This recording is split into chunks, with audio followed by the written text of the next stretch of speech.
Hi there, and good afternoon. I'm John. I'm Zen. And I'm Julie. We're with C Nation, and you are tuned in to the 50 Days of Cannabis podcast, where we examine the cannabis laws in each of the 50 states. Oh, hold on, John, you missed one. I did. The District of Columbia is also included in this. We just thought 50 days sounded a little better than 51.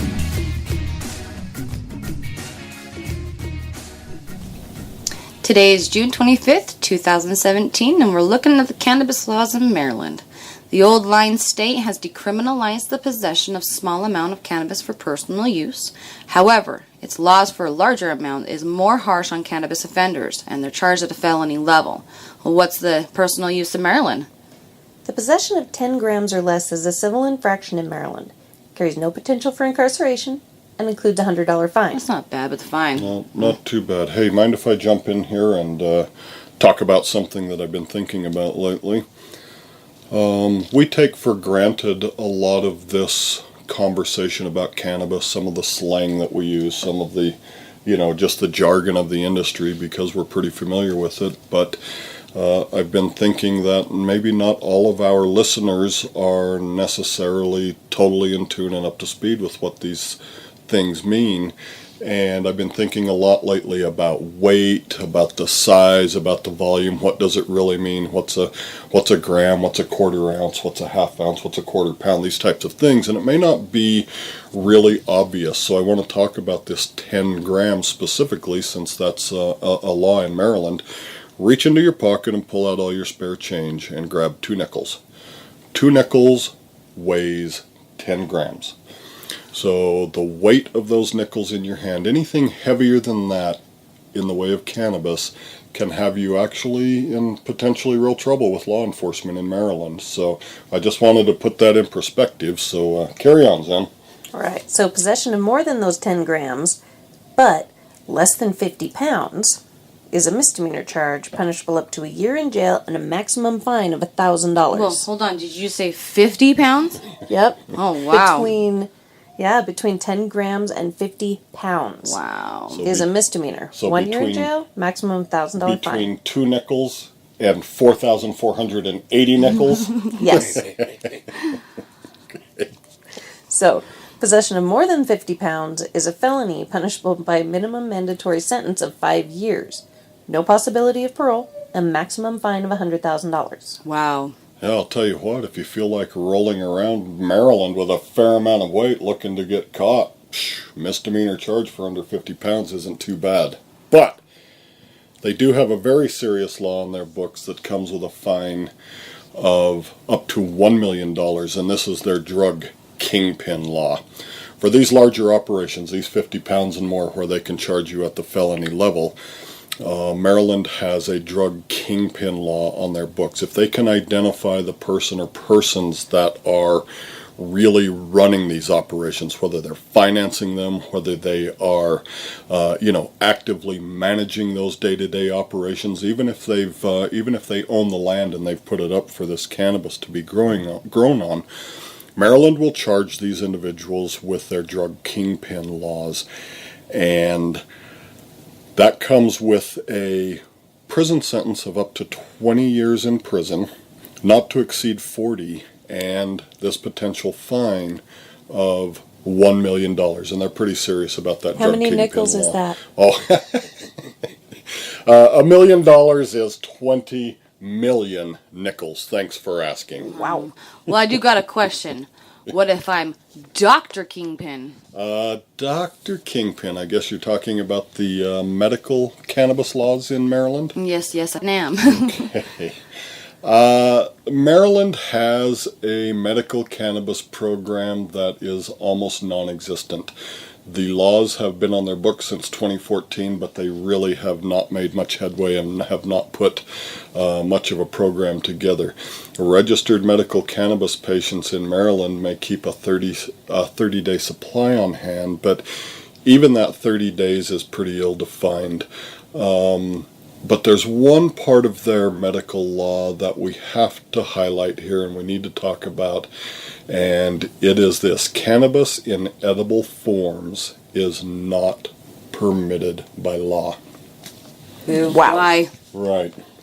So making edibles illegal is actually a form of hysteria. Of course, they're concerned with the packaging and the look and feel of these edibles because some states... they don't want kids getting high. Exactly. Some states have made these edible products to look, to cleverly look like products you can pick up off the shelf in the candy aisles, Jolly Ranchers and, these types of things. It was just a clever approach to edibles.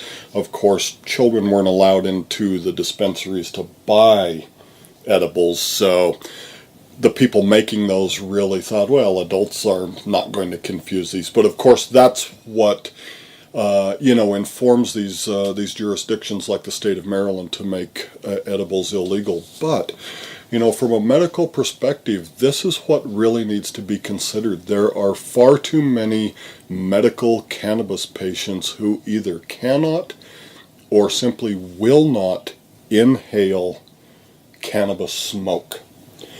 And in addition to that, the sheer number of children around the country who are legitimately medical cannabis users, not only will they not be inhaling this product in traditional form, we don't even condone that. They need a different delivery mechanism. And so we're going to bag on the state of Maryland for their laws on their medical edibles and just say boo. The upside, everybody in unison, boo! That's right, Maryland, you need to change this law. The upside for medical cannabis users far, far outweighs the downside. But none of this really matters from a medical perspective because nobody's growing cannabis legally for their medical industry, which means nobody's out there distributing it in the medical space. However, there are other distribution laws on the books in Maryland. Tell us about those, then. All right, the unlicensed distribution of... There are no licenses. So right. The distribution of any amount of cannabis in Maryland, including possession with intent to distribute, is a felony. Prison sentences range from 5 to 40 years, with mandatory stays of 5 or 20 years depending on the amount being distributed. Financial penalties range from $15,000 to $1 million. Wow. $1 million, 20 million nickels. Well, it doesn't really matter because it needs to go with the possession, medical, distribution. It's the growers. That's true. But hold on. I'm going to stop you right here. I need to interject something about distribution because it might be a little unclear. We know we have possession. We know we have distribution.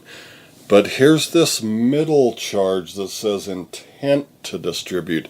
It sounds made up to me. It sounds like they just put another charge on the books. You gonna read my mind? Yeah, right? Do they show up with psychics on there? Oh, yeah, no, my crystal ball says he intends to distribute that. All right. Tell us what is intent to distribute. How they establish intent is if there are lots of baggies, scales, product broken up into smaller amounts ready to distribute, or multiple bags on a person. So that makes pretty good sense. I guess that's the way cannabis is sold. And I guess if law enforcement doesn't actually witness you selling that, but all the signs around you point to the fact that you are prepared to sell that, then they're going to call that intent to distribute. Yep. Prosecute that under their distribution guidelines, and Bob's your uncle. So anyway, cultivation, Jules, tell us about that. All right, so the cultivation laws in Maryland are informed by its possession laws. And the based on the usable weight of the seized cannabis plant. So they're going to cut that down and weigh it out. And look at their possession laws and say Charge it you weighs this for- much. So you can have up to 50 pounds and it's a misdemeanor. Right, so I guess even... So if you're going to grow less than 50 pounds. Yeah. Right, even those smaller operations might still come in as a misdemeanor charge. So we sometimes crack a little wise in our podcasts and we have a little fun, and sometimes we make fun of the laws in various states when they're really absurd and preposterous, and even though they're serious, we sometimes crack wise on those. But the one area that we don't crack wise on are school zone laws. Every state has school zone laws on their books, and they are all very serious felony charges. The state of Maryland is no different. If you are caught distributing or even intending to distribute in a school vehicle, in, on, or within 100 feet of an elementary school or a secondary school in Maryland, you are going to be charged with these school zone felonies. And on a first offense, you will be charged with a prison sentence not to exceed 20 years and a financial penalty of $20,000. Any subsequent charge in a school zone is going to be a mandatory minimum prison sentence of 5 years, not to exceed 40 years, and a financial penalty of $40,000. And all of that is stacked on top of any other charges, any other prison sentence, and any other financial penalty. For the distribution and possession and everything. Correct, in a school zone, absolutely. So just be responsible, be an adult. Yep, amen. That's all we ask. Keep this stuff away from minors. For a more comprehensive look at the cannabis laws in Maryland, please visit us at cnation.com and click on the state-by-state link. Remember, you have rights if you're arrested for any cannabis-related reasons. You have the constitutional right to remain silent until your attorney is present. If you do not have an attorney, ask for one. This is Julie. This is John. And Zen. With C Nation, bringing you a snapshot of the cannabis laws in Maryland. Be safe. Stay informed. Yeah. The 50 Days of Cannabis podcast is a copyrighted production of the South American Gold Corporation. We appreciate your likes and shares on social media. Find us on Facebook, Twitter, and Instagram at C Nation Channel.